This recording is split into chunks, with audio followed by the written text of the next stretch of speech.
nenek moyangmu telah beribadah di seberang sungai Efrat dan di Mesir.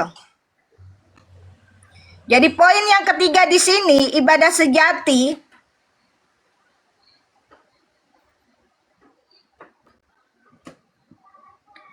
menuntut penolakan terhadap berhala. Di sini Yosua meminta bangsa Israel meninggalkan segala bentuk penyembahan berhala kepada ilah-ilah lain. Bapak Ibu, pada zaman Yosua mungkin berhala itu dikaitkan dengan patung. Kita menyembah dewa-dewa, menyembah patung. Tetapi dalam masa kini berhala itu dapat berupa uang yang menjadikan pusat kehidupan, kemudian karir yang akan menggeserkan Tuhan dan yang menjadikan prioritas utama. Kemudian media-media sosial atau hiburan-hiburan yang bisa menguasai hati kita. Kemudian kesombongan, keinginan daging, keinginan diri sendiri. Berhala pada masa kini bisa diartikan dan bisa berupa seperti itu.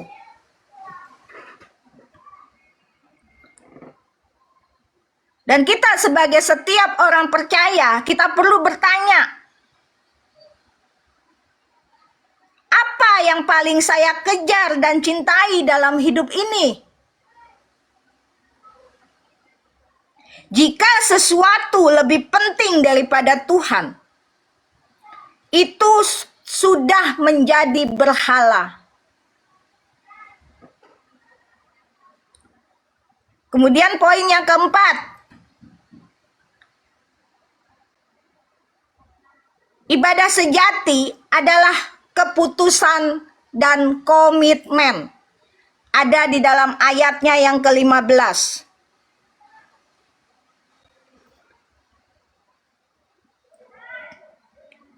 Sama-sama kita baca alamatnya, ayatnya yang ke-15 untuk poin yang keempat.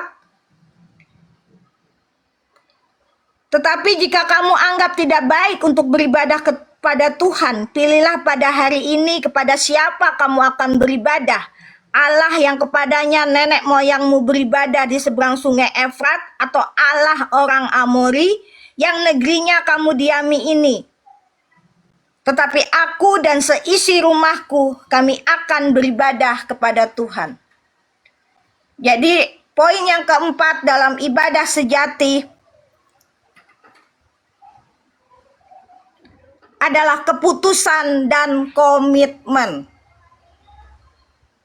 Di sini Yosua menegaskan bahwa setiap orang harus mengambil keputusan. Iman kepada Tuhan tidak dapat diwariskan begitu saja dari keluarga atau dari gereja. Contoh, misalnya orang tua saya asalnya dari Kedar.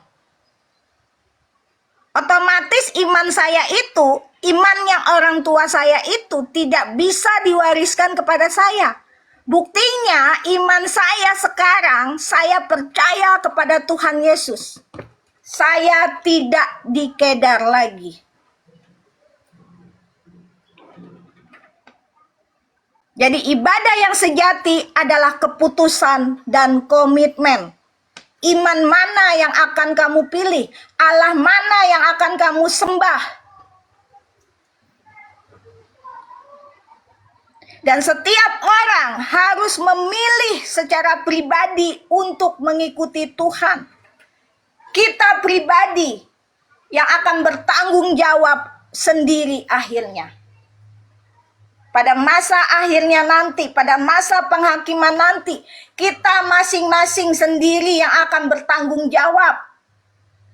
Kita tidak menitipkan iman kita. Kita tidak mewarisi iman dari orang tua kita.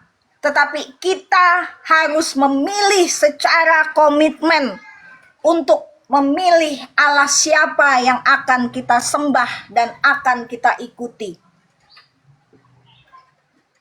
Di sini Yosua berkomitmen, tetapi aku dan seisi rumahku kami akan beribadah kepada Tuhan.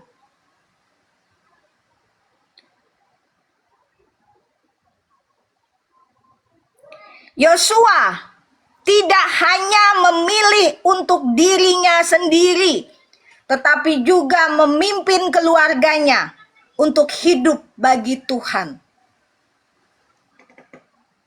Jadi di sini yang bisa kita pelajari adalah kita sebagai orang tua harus menjadi teladan bagi anak-anak kita. Sebagai seorang suami, sebagai seorang istri, kita harus membangun mesbah keluarga. Dan seluruh anggota keluarga diajak hidup dalam penyembahan kepada Tuhan. Sedari dini, anak harus kita ajarkan untuk mengenal Tuhan.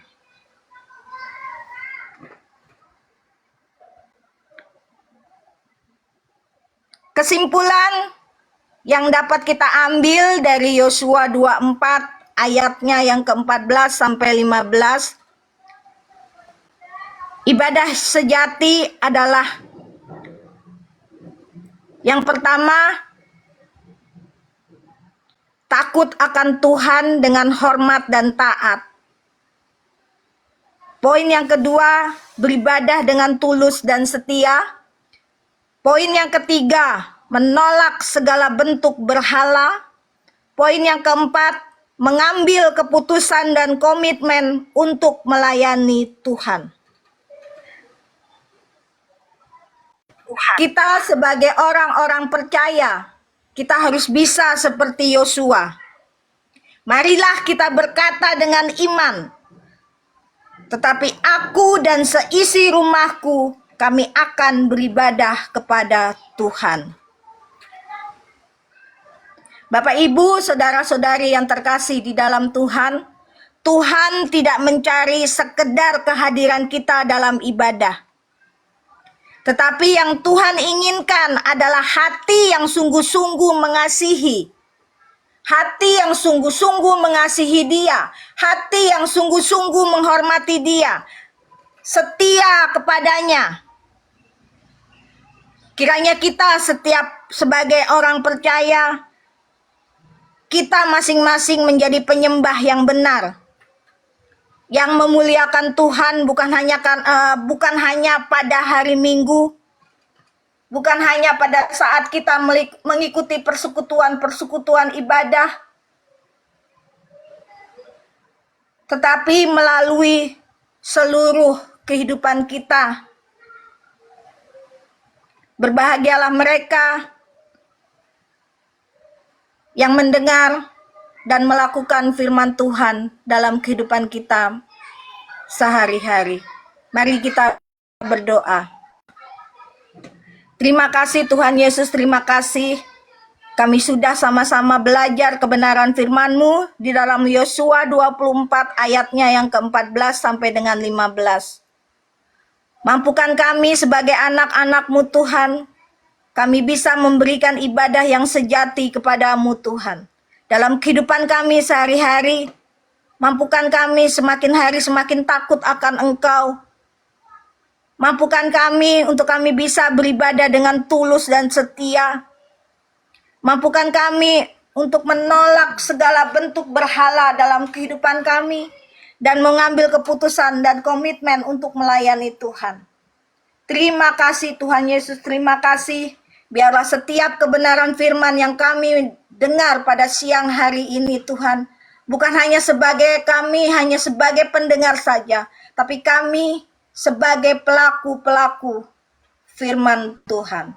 Terima kasih Tuhan Yesus, terima kasih. Kami yakin dan percaya Engkau senantiasa menjaga dan melindungi kami. lakukan, apapun yang kami kerjakan, kami